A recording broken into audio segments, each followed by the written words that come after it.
But neuroplasticity is the concept that our brain has the ability to heal and the ability to make new connections, right? It has that. And we wouldn't be here for 100,000 years if we weren't resilient species, right? Mentally and physically. And so neuroplasticity is until the day we die, our brains have that ability to heal and recover.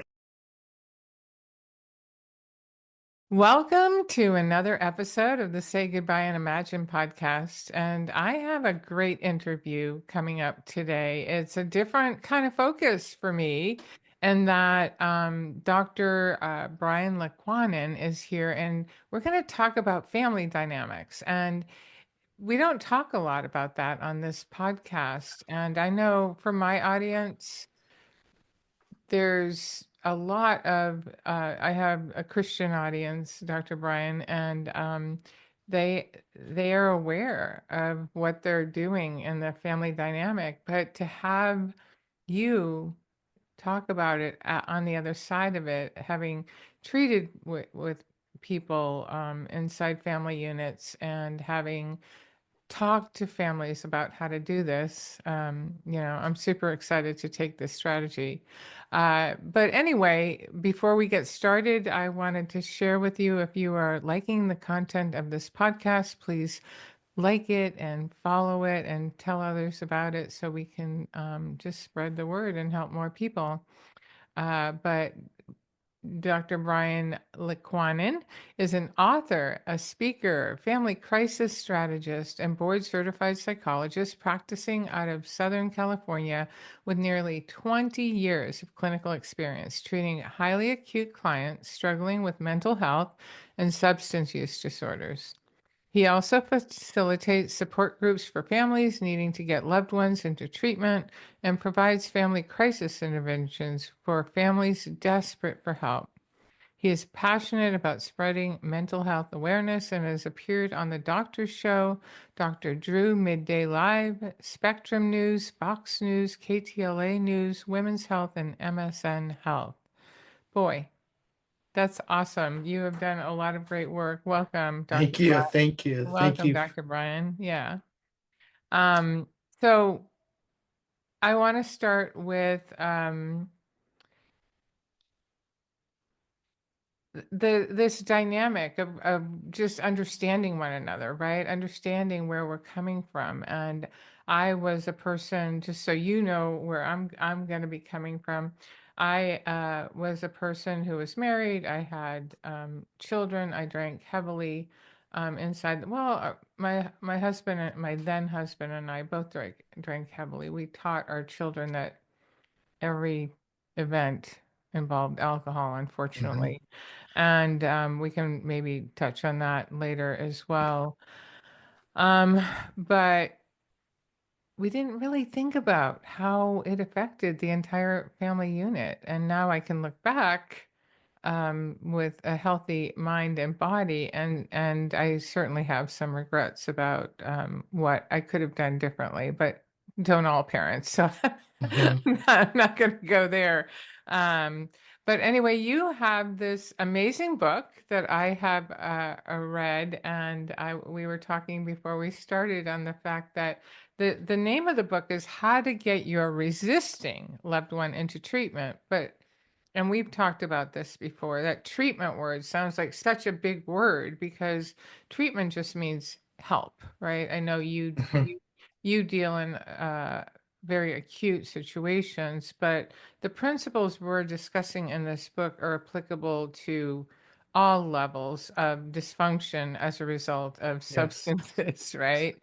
And those who listen to the podcast can certainly acknowledge that there is some level of dysfunction in self and family unit as a result of their substance use. So there were just a lot of things that that you talked about that I know that my audience can relate to, and also maybe something that we'll touch on. I have a private Facebook group where people post things, and one of the things that comes up a whole lot for the people that are quitting is I wish I could get more support from my family. Hmm. I wish they could understand. I wish they could rah-rah me, because I'm serious this time and I see it. But I try and say, look, this is your own journey. You can get support in here. And remember that they've heard you say this before, probably a lot of Hmm. times. And so they're scared. Yes. And so I try and give them that compassionate approach that they need to trust, that the long-term change is happening. But let's just first, before we get in, you have in the book these 25 must knows. So I picked Hmm. some fun must knows to talk Okay. about. But the first thing I want to talk about, which is near and dear to my heart, is stigma, because Hmm. I believe stigma prevented me from Hmm. getting the help I needed for the better part of 10 years. So, what can you enlighten us with about this concept of stigma? Because it is real. It is Hmm. absolutely real. And as you know, the substance use disorder has a spectrum of, uh-oh, what just happened to progressive, I need help, Hmm. I need serious help. There's a very wide range. And the stigma is really preventing people from getting help before they hit what I Hmm. call the brick wall. So, Hmm. what are your thoughts on that subject? What do you want people to know mostly about it? Yes. Big one. I'm glad you brought that up because I find in the work that I do that stigma is probably one of the biggest barriers to people reaching out for help or on the family level to seeking help. Stigma, just to make sure, one thing I like to do with the audience is to operation define terms, so we're on the same page, because people can have different varying definitions of stigma. If you get 10 Mm-hmm. people in a room, they may have it. I do it all the time with depression, anxiety, and you'd be amazed of how many people have varying definitions. So stigma to me is a label, a negative label that is assigned to a certain event, person, place, situation, or thing, that creates various type of emotions involved with that. It's shame or fearfulness. And a lot of times, I think you bring up a great word. A lot of times, where stigma comes from is a byproduct of fear. And so, and educate on lack of education, or a lighter term, naivety. And so we tend to fear as humans what we don't know, Mm-hmm. sometimes what we can't grasp, what we can't see, things that aren't concrete. And so that's where the stigma becomes, it becomes this barrier of fear of either not knowing or not wanting to know something. Mm-hmm. So stigma, yes, mental health has been around for a while, for a very long time. I could say this as living and residing in the United States. I do believe stigma towards mental health is gradually waning. It is getting Amen. After COVID helped that, right? COVID, The- and even before that, I've been having these conversations. You mentioned earlier that I facilitated a group, and yes, I have for almost 15 years. One of the larger mental health organizations. I've been facilitating a support group for family members who have loved ones struggling with mental health or addiction. And after a while, you see these common attributes that are differentiate families that are struggling or families who have navigated through this process. And you get more and more people from various ethnicities and cultures that are coming into these groups. As we know, there are some cultural um, systems out there that look at mental health in a certain way, whether it be a weakness, a magical malady, or something we don't talk about, we keep it within the home. And some of those cultural aspects have many, many benefits, but it can also be one of the biggest barriers to someone getting help. And I've seen more and more people present to treatment, and like I said, in these groups and in therapy across the board, from Asia, from the Middle East, from all levels of religious backgrounds as well. So I believe, and then when you have, I think the advent of social media has done a great service for destigmatization, is because you get a lot of people who are creating videos about their sobriety. I'm on day 365 of my sobriety, or I'm struggling with thoughts of harming myself, or depression, anxiety, or a breakup, or grief and loss. And that is really, really huge in validating someone's experience. As Amen. well, in social media, whenever you get a high profile person, whether it be an athlete, an actor, a spokesperson, someone recognized, and they talk about their mental health, it is hugely validating and normalizing, because sometimes we do, right? Rationally, we know, but sometimes we put people of high stature on this pedestal of they don't struggle, they must not struggle. Yeah, and they really do. Logically, we know that that's true, but sometimes we just tend to think that. I don't know if it's a protective, that we want to believe that there's something like that out there, that we can achieve something. But when someone like that comes out struggling with their depression, anxiety, or grief and loss, it really normalizes that we're not alone, and it destigmatizes the ability to raise your hand and ask for help. Robin Yeah. Williams, the passing of Robin Williams was a huge example of that. I remember that 2 weeks after his passing, I had people be that main topic. And what was also amazing is the range of ages of people talking about Robin Williams and how it impacted them, right? We know Robin Williams in the early days of Mork and Mindy growing up. We know him as Good Morning Vietnam. We know him as Mrs. Doubtfire. But I remember there was a 5-year-old child crying on the news talking about Robin Williams. And I was thinking in my head, well, why was she crying of Mm. Robin Williams? And she said, well, he's Aladdin, right? He was Aladdin. He was Oh. so pervasively cultural, but the impact it had was an awareness, of course.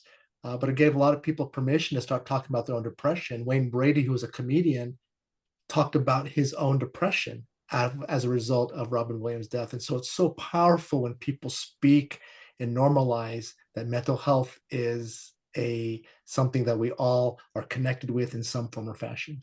Yeah, and something that I realize, when I think about stigma, I think about the person that's not reaching out for help. But what I'm realizing as I get more involved in um, organizations that deal with the family unit Mhm, is families can exasperate it by feeling like they need to hide it as well, mhm, right? Oh, I'm ashamed of that, mhm, and yeah, it's and what I like to tell people is, you and I are dealing with primarily the substances, but let's add pornography and mhm, shopping and gambling and video mhm, gaming and cell phone, right? We're mhm, over 60% of addiction. Now, where does the dopamine levels, do you need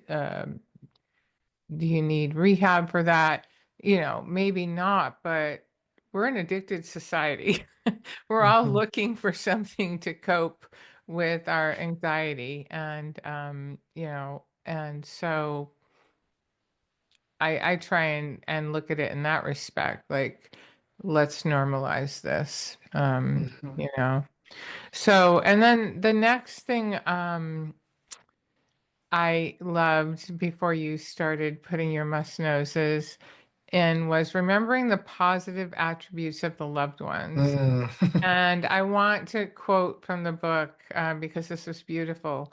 It says, too often family members don't realize the disease is a separate entity, and they fail to recognize their untreated loved ones' strengths and capabilities. In the same vein, the unwell person doesn't recognize they have strengths that can help them through the struggle and that the disease does not need to define them. I Mm, was just so struck by that because mhm, we we need to know that this isn't the person. That's what goes through our minds, right? What happened to me? I used to be so blah. What happened mhm, to me? And the family has seen that too. What happened to them? Where are they? mhm, But and okay, so we're gonna jump into the must knows really quickly because must know number one is hope. We mhm, must know that we can be healed, right? And so that fits in nicely with that. How do you address hope with families and people that you're trying to help? Where do you start, and what's your narrative? yeah. Well, hope, the way it's conceptualized or defined, is this belief that something good can happen, and it is the fuel for I believe, resilience and resolve and fortitude and for change to happen. Because if you don't have hope, there is not a trust in the process, because hope also entails trust. And sometimes we have trust and faith to have that something good can happen. And so for in this recovery arena, the reason why it's the number one must know is we have to have trust that there's a greater process. That greater process could be a God, it could be human nature, mother nature, or it could be the recovery process. We have to believe that if we are doing our part, that if we are working 100% on our shared responsibility, that this greater process is going to lay in front of us what's meant to be laid in front of us. And it's such a freeing concept that I didn't realize in my own personal life, believe it or not, with the education and training that I do and work with clients, till fairly recently, relatively speaking, is that as long as I'm putting my best foot forward, that what's meant to be is meant to be, whether it be good or not good. And so hope is, like I said, is the conduit to people continuing to move forward. But it takes more than just hope, right? We can hope all we want Oh, right. There's a to lot of find the soulmate, but if we're not going out there and putting ourselves out there, we're not going to find your soulmate. And so it's really important, like just the hope that I'm going to get connected with God, right? You have to be an active agent in seeking your spirituality out. And so that's one of the biggest elements that I teach families, is that you have to be an active agent in this process. And if you remember one of my must knows, I like to use metaphors, and I like to use the rowboat. And if you ever rowed a boat before, that if you want to gain velocity, which is speed and distance, most effectively, everyone has to work 100% on their share. So if you have 4 people on a boat, they have to work 25, accept 25% responsibility and work 100%. But that doesn't mean everyone's equal across the board. You may have some people who have more endurance, more experience, more agility, more strength, whatever it is. But as long as they're working 100%, and that's the concept that's critical for families, is that when you have that primary support system, and I call it the coalition, that the coalition. I like that. who is there, is they have to know no matter what, it's not about who's at fault, because there's that belief that the person that caused the most harm and destruction has to do the most work. Well, you were the one for 5 years going on, bailing you out of jail and relapsing, going to rehab and so forth. So you got to do most of the work already. That plan has low probability of long-term success. Everyone in that immediate group, that nucleus who's willing to be a part of it, says, you know what, I'm going to recognize what my part is, and I'm going to work 100% on that part. That is where you see the most change. You bring up an incredibly important point, especially in the family unit, because you, of all people, well, we both know that we don't always have this perfect rowboat inside the Mhm. family unit.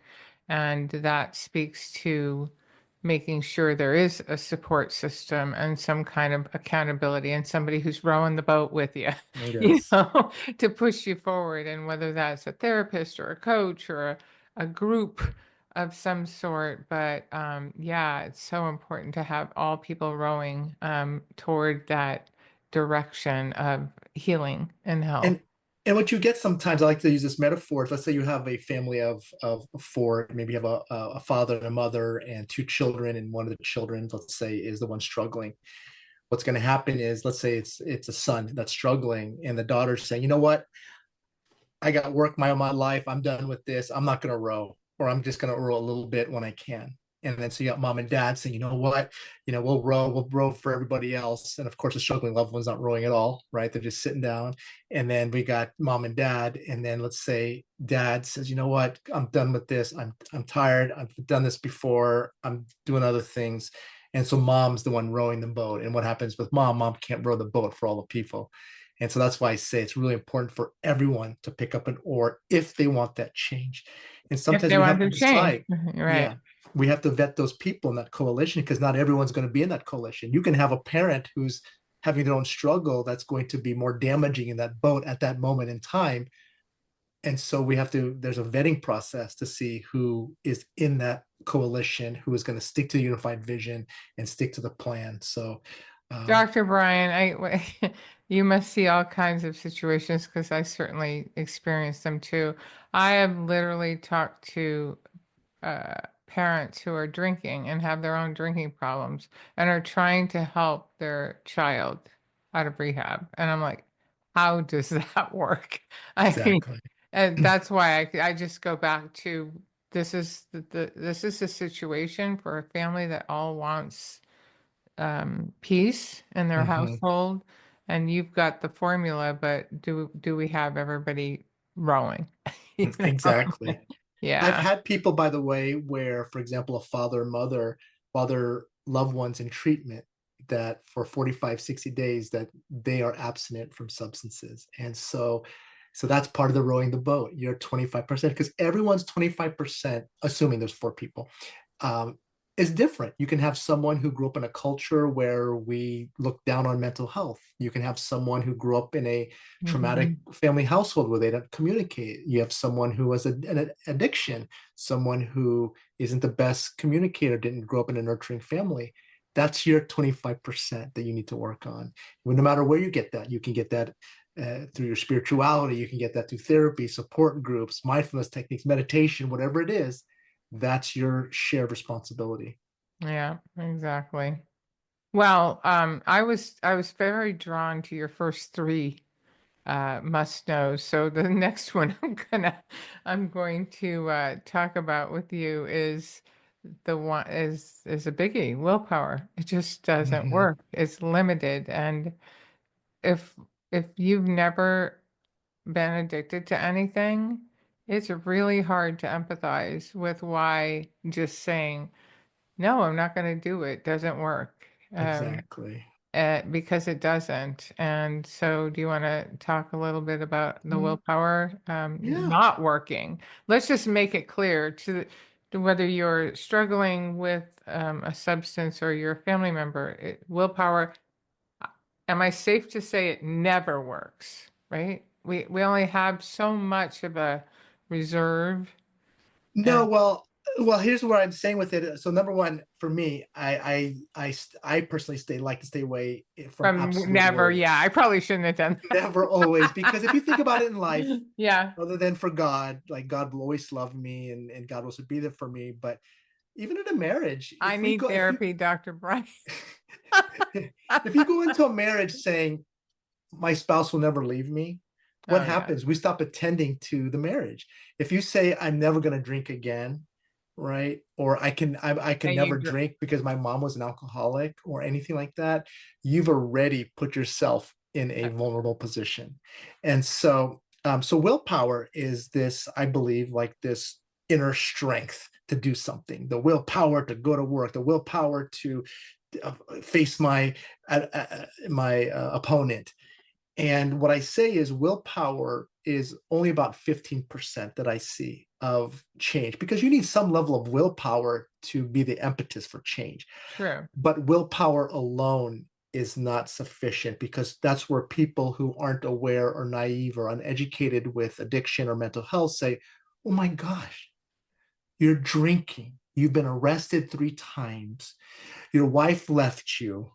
Your kids don't want to talk to you. Why don't you just stop? Right. Right? It's maybe some for some people that works, right? You have liver failure, right? Why you the doctor said you can die if you keep drinking. Why don't you? And unfortunately, I've seen this. Uh-huh. We all have. Nicotine smoking, right? I've seen people literally carrying Me. their Yeah. their oxygen while smoking. And it's so willpower alone or telling them, well, why don't you do it for the kids and why don't you do it for your marriage? In some instances, it works, but willpower is, I believe, the starting point. And it could be the fuel to keep going, but it's not the only thing. And that's where I Mhm. say it's about 15%. And that's relatively an arbitrary number. You're not going to Google it and say 15% willpower. It's not there. It's just my Yeah. it's just my anecdotal, subjective experience that I want to highlight that it's important, but it's not the central ingredient in getting healthy and better. Well, and where I say never is where it's just this belief that if I strong arm it, through, Mhm. it's going to fix the problem. And that's where I'm like, no, it doesn't. There are so many other things that have to play into a successful journey. So, And thank that's you. why, yeah, that's why Yeah. I talk about the difference between sobriety and being dry or abstinent.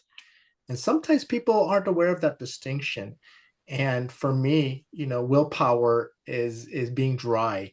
Whether you call it a dry drunk or just abstinent, is I'm not drinking.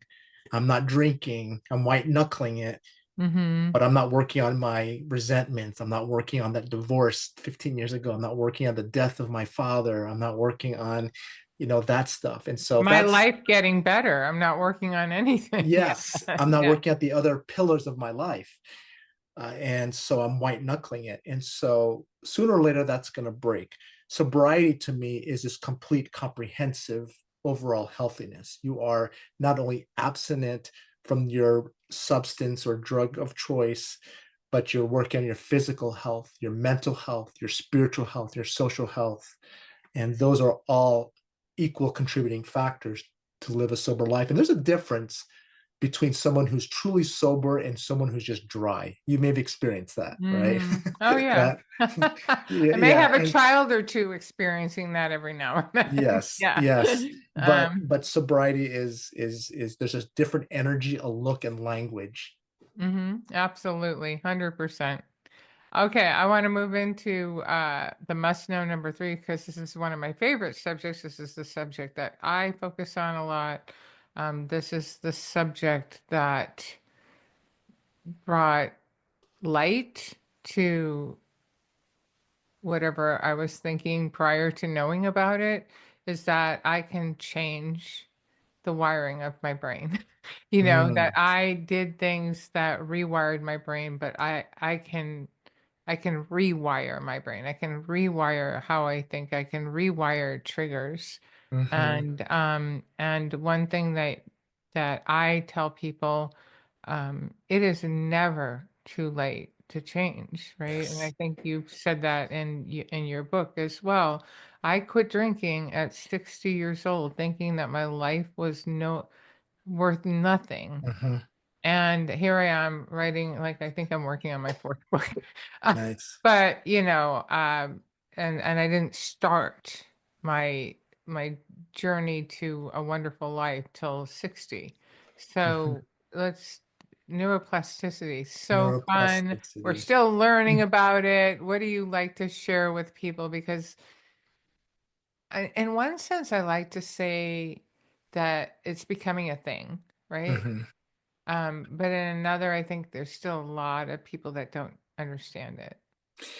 Well, just the brain alone is the most understudied organ of the body. And we're all constantly learning the intricacies of the brain and what it's capable of. And so it's like the ocean. It's very, very still way lots of undiscovered and aspects of it that we need to learn from, and it's always evolving.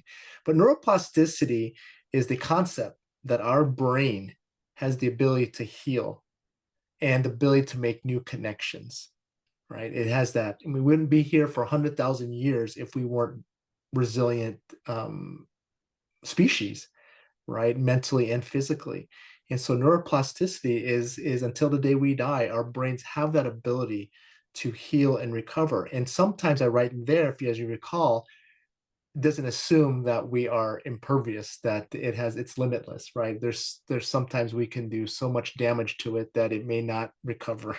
And so I don't want people, I wrote that in there because I don't want people to think, well, I can drink all I want, my brain will eventually recover, or look, I'm Right. 60 years age. No, it's really hopeful. That's why I put it up there as number three, near have hope, is because a lot of family members or people do lose hope. Well, there's no chance. They've been doing this for 30 years. And I literally had a male and female. One male was in his 60s drinking a bottle of tequila for over 30 years.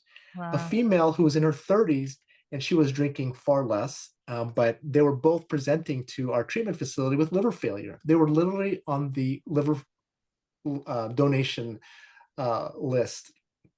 And of course, as you know, you're not high priority on that list when it is alcohol related. but alone, both of them, from going, and the male presented with liver failure. He had distended stomach due to water retention and jaundice. And literally within 3 to 4 weeks, his liver functioning started to gradually As- increase. And so and literally by the end of the residential treatment, they were no longer in need of a liver transplant. well, And now we need to. That's not the case with everybody. I that's mean, now, yes, thank God that we can reverse a lot of the damage we've done. But once you get to a point, yes. you're done. You know. Yes, and that's what I'm saying, is that's why Yeah. upfront that is that we all have our limits, but it also is important to know that to have hope and not to give up. And that's what happens is people give up. They're like saying, well, what's the use?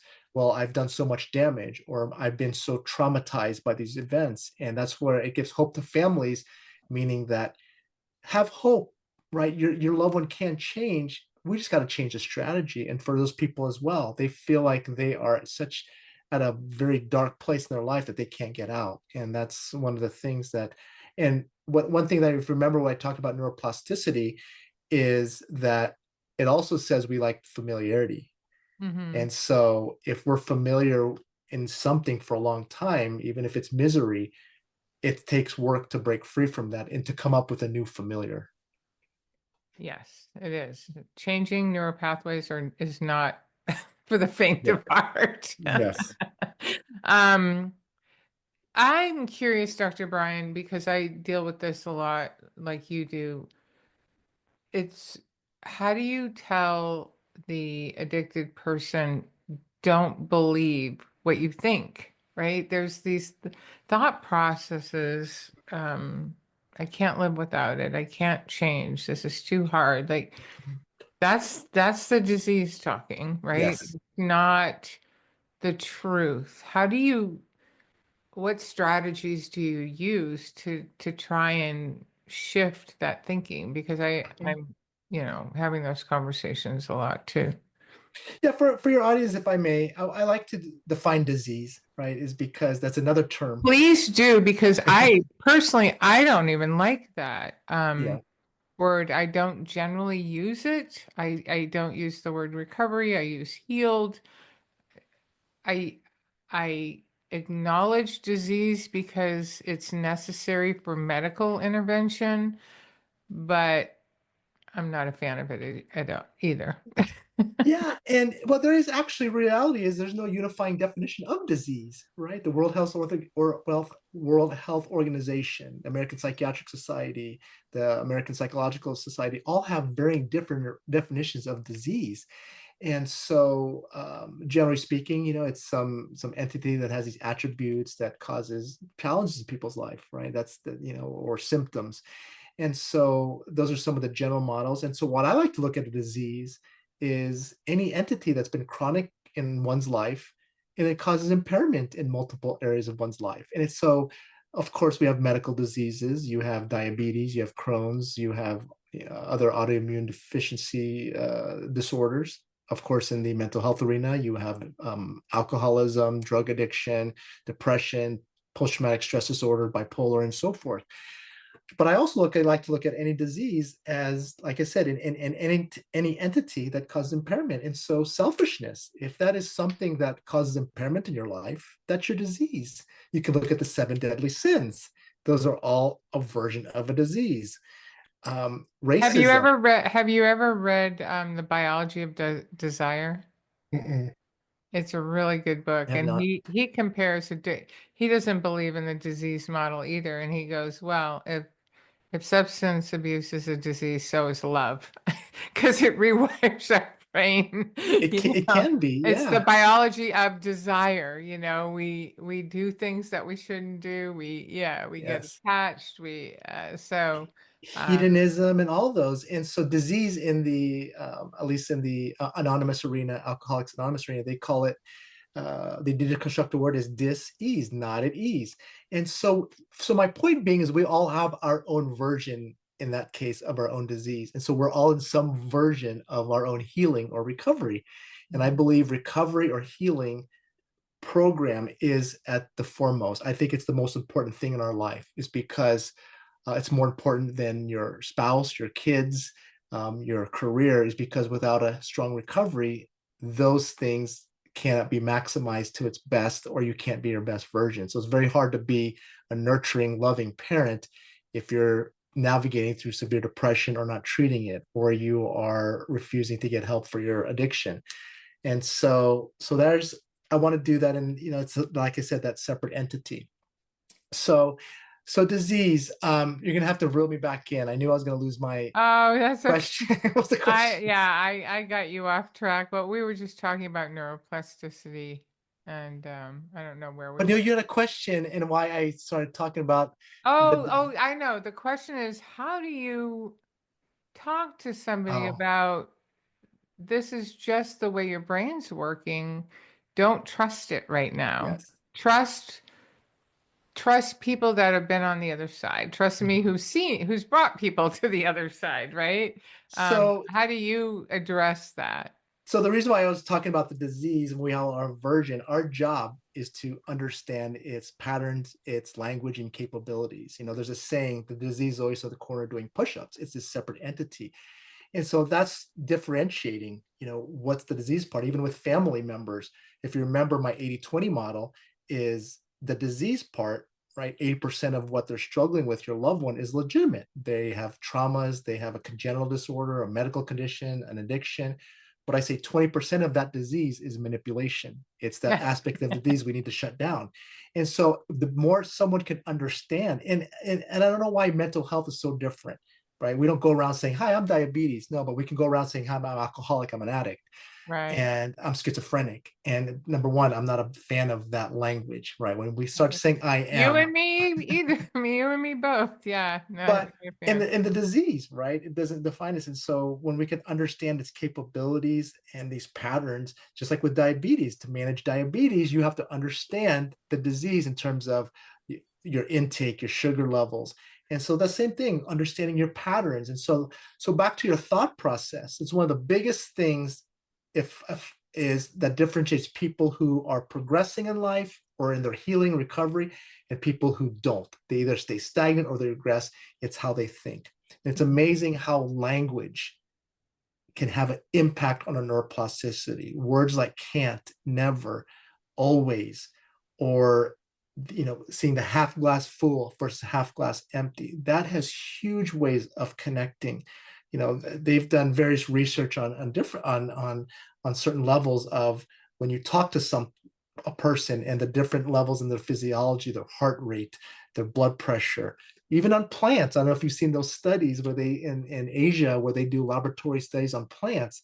And in one condition, they'll talk to the plant with not positive words, and it sort of, Really? Plants yes, too?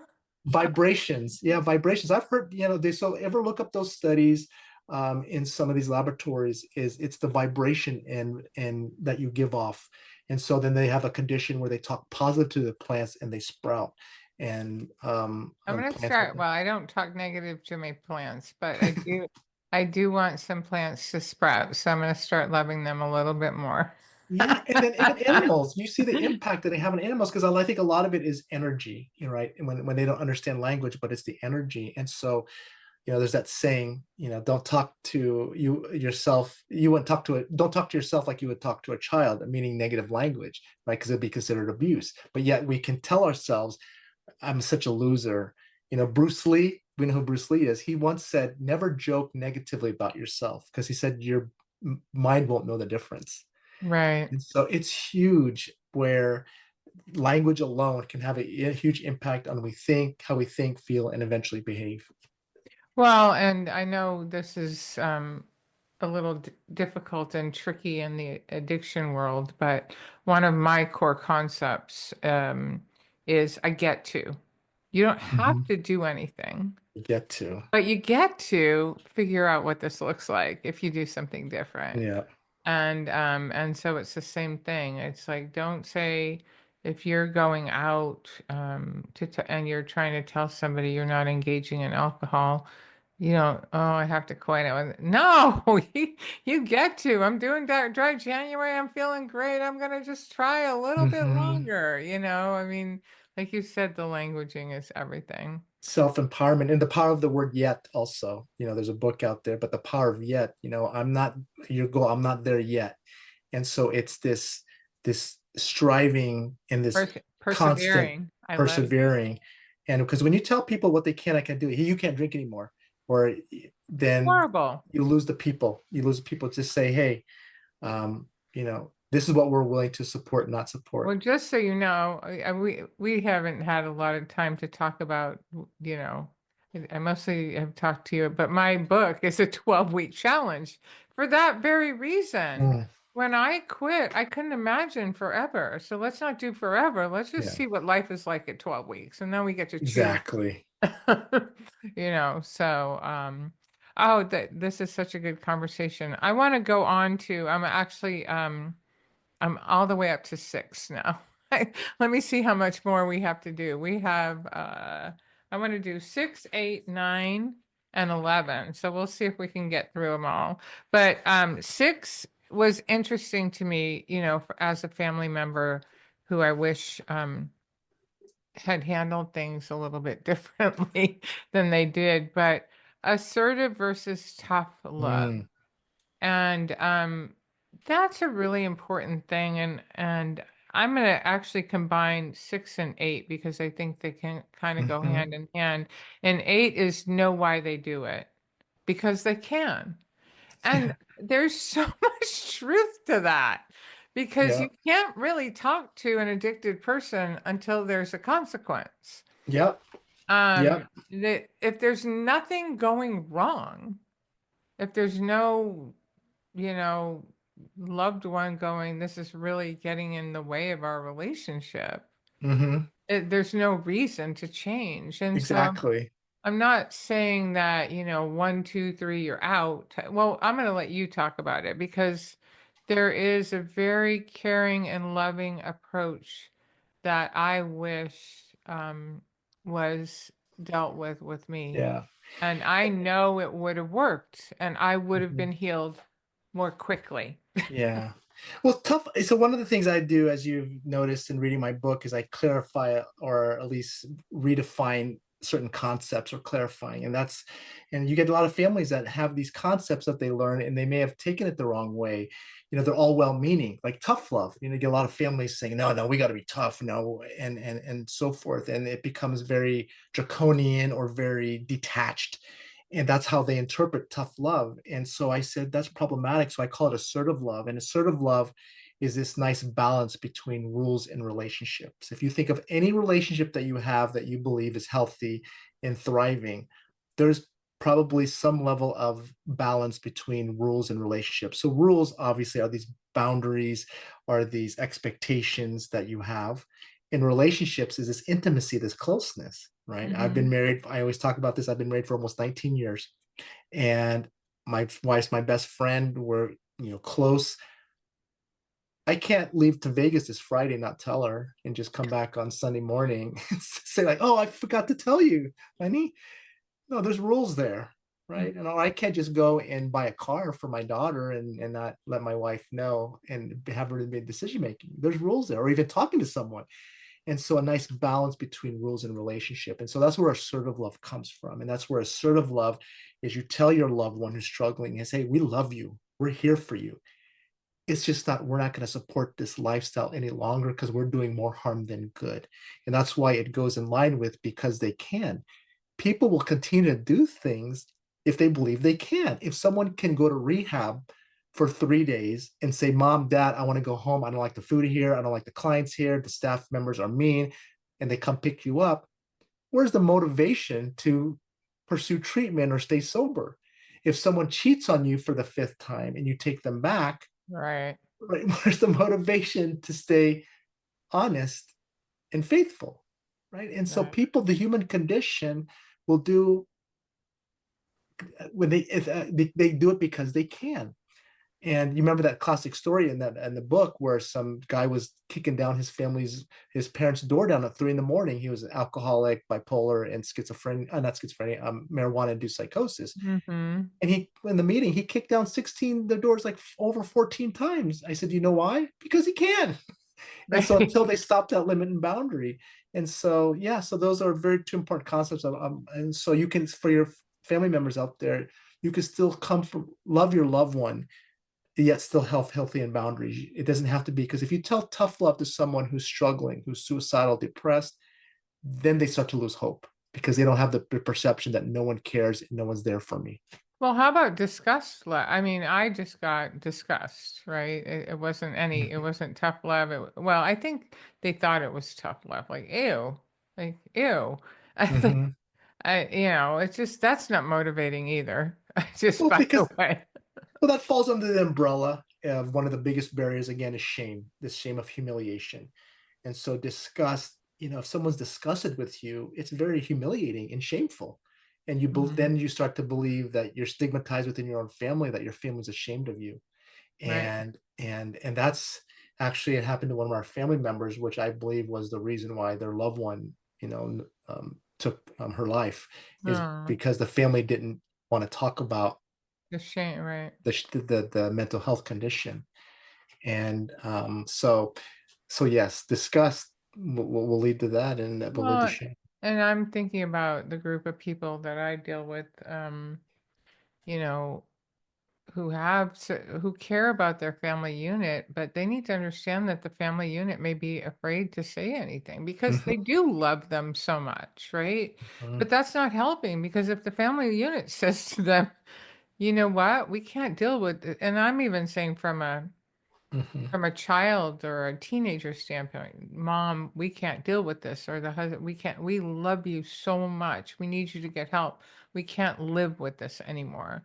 That, what do you think, Dr. Brian? I think that's people struggling probably deep down want to hear that. Like, okay, enough is enough. Yes. Well, some of the one of the must knows is some of the best words that family members can ever say when they're trying to get their loved one help is, "We're done." Not done loving you. We're just done Dealing with it. engaging in this lifestyle. But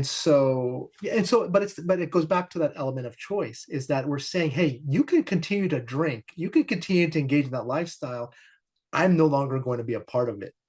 And so that's where the leverage comes in. So Choice. you're giving them that choice, because if you tell them no, you can't do this, then there's that fuels the disease, so to speak, is because it becomes a splitting aspect and it becomes a power struggle. And so yeah, so important concept. And then one of the things I wrote down that one dying is possible, and that is really a Mhm. hard one. Yeah. But I think you talk somewhere around there too that it's not, you can't control the life of another human being, and if they're adults, right? And I Mhm. think what you did set the stage at the beginning of your book, but this is for talking about people that are 18 and over, adults, right? 18, or did you say 21? I can't remember. Well, I said some of these principles, as a forewarning, are design can be designed for adults, like not allowing someone to live in your house. You can't do that to a 13-year-old. Right, However, some of the principles of validation, setting boundaries and limits, active listening, and so forth, can be used with kids like that. But I said some of the principles may not be applicable or appropriate for someone who's a minor. right. But But you know, anyway, the dying, mhm, and the problem is with substance problems. Many of us, as you wrote in your book, think like life would be better without us mhm, involved. mhm, But that doesn't mean there's a plan or, you know, mhm. I just used to go, okay, God, just hit me by the bus or get the bus going and I'll be okay, I'm done. But it's crazy now that I even thought that way. But it's normal. What would you like to say on that? That's a Well, big, it's yeah, I talk about the three inevitable consequences of untreated mental health or addiction because we know it's progressive, that it eventually will get worse. And so they either up in jail, hospital, or they can lose their life. And that third one, they could lose their life, is one of the biggest barriers, again, of why family members don't get their loved ones the help that they need, is because I don't think we can ever, you're a parent, I'm a parent, and I think, and no one would ever disagree, one of the biggest fears you can have is ever outliving your children yeah. or child.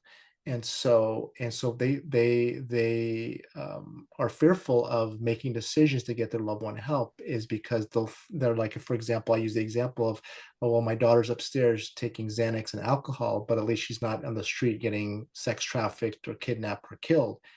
But they don't realize that she can die up there at any moment, and they get progressively worse. And so we have to accept, not emotionally, we have to accept realistically. And some of the best cases I've ever worked with is when their family members put their loved one to a point of desperation where they accepted, you know what, he or she can die.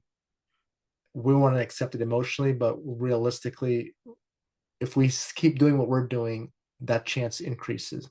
And so it helps them make those changes, set those boundaries and limits. And some of the, I said, some of the worst places you can be are some of the best places. That's one of my must knows: hospital, jail, homelessness, the impetus for change. Wow, I don't want to be homeless. It's crappy out here. It's Yeah. cold. Yeah. Wow. It's just, that's such wisdom. All right, we're gonna hop to another must know, number 11. I didn't get very far. I could only fit so many, but these are like big ones for me. Anyway, know the other potential consequences of Mm, untreated mental illness and substance abuse. And I want to quote the book again because this is so powerful, whether you're a loved one or the one struggling. And it says, when family members are not aware of additional consequences that may result when their struggling family member refuses to get help, the entire family can remain stuck in the same perpetual cycle of hurt, anger, and fear. And I really want to scream out this to my audience that's listening, because they know that it's affecting them and their family, but it's mhm. affecting the entire family unit. And yeah, what would you like to share about that? Yeah, and it's important because sometimes we don't think about that. We just think of the worst No. case scenarios where they're homeless, they're going to be in jail, or they might die, and we forget about the other consequences that have huge impact, or maybe even generational impact.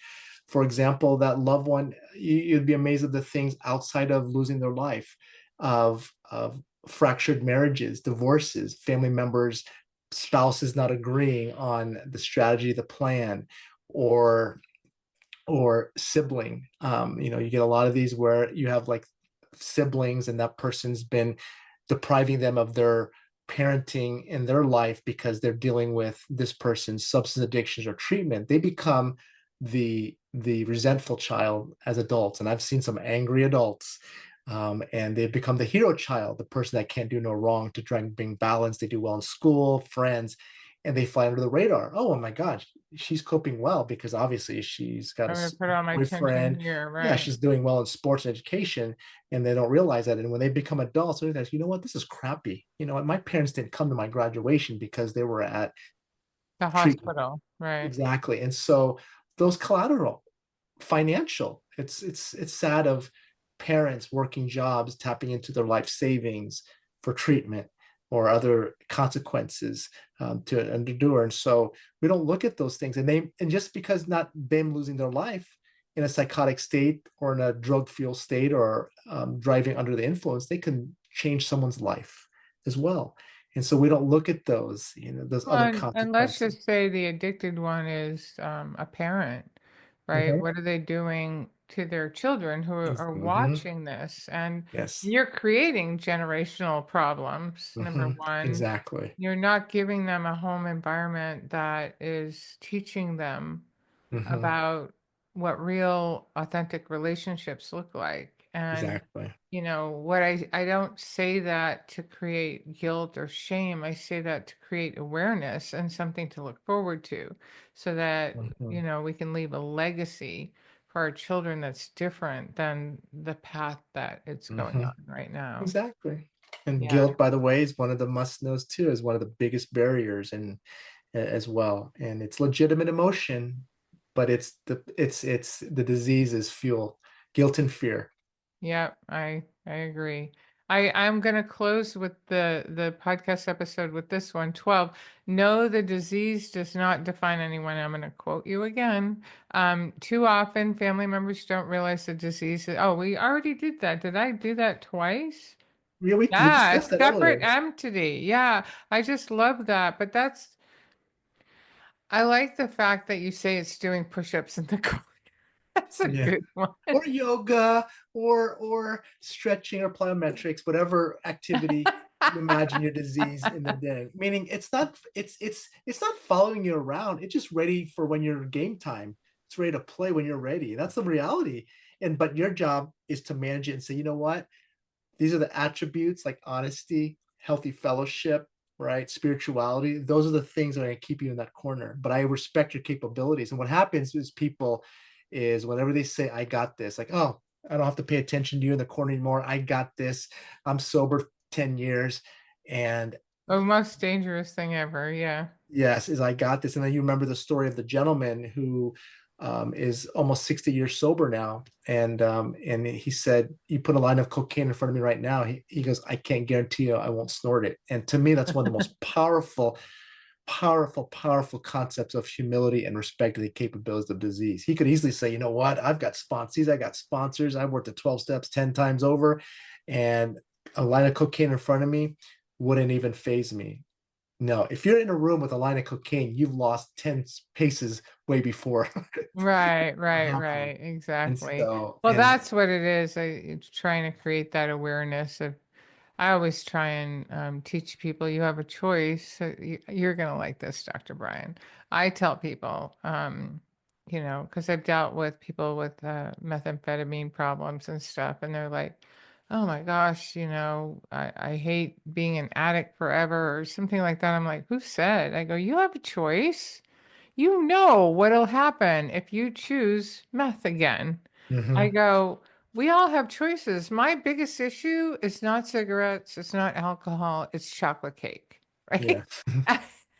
I have to stop and be aware that chocolate cake Mhm, is not good for me. And I go, I have a harder time with chocolate cake than I do with alcohol. Now, does the thought of, oh, wouldn't that be nice to have a glass of wine? Yeah, for a exactly. second, but then it dissipates because I know I have a choice and I know the consequence of that choice. So, yeah, that's how I am. Well, thank you for bringing all of this expertise to our show. And your book, How to Get Your Resisting Loved One into Treatment, is available, I assume, Amazon and wherever books are sold. Yeah, How, Amazon's best on Kindle or paperback, but Amazon's probably your best way to get it. yeah, and we're going to put all the links to follow you in the show notes, but your website is, what's the name of your website again to find more It's about you? it's drbrianlequanan.com. Okay, do you want to spell that last name for them? Yeah, DR. It's so it's DR, no space, no periods. DRBRIANLICUAN is in Nancy, AN is in Nancy. So that's LICUANAN.com. Awesome. Awesome. Well, again, we'll have it all in the show notes. I highly recommend the book. It's very enlightening. It's one, uh, I was really impressed with this. It's got a star from, and now I'm forgetting, Kirkus Reviews. Turkish reviews, and that's really hard to get. So congratulations on Thank that. you so much. Yeah. And hopefully we will talk about whether or not we have a part two to this because I would absolutely love to come there's on. a lot more to talk about, isn't there? Yep, there's a lot more must knows. Yeah. All right. Thanks again, Brian. Thank you.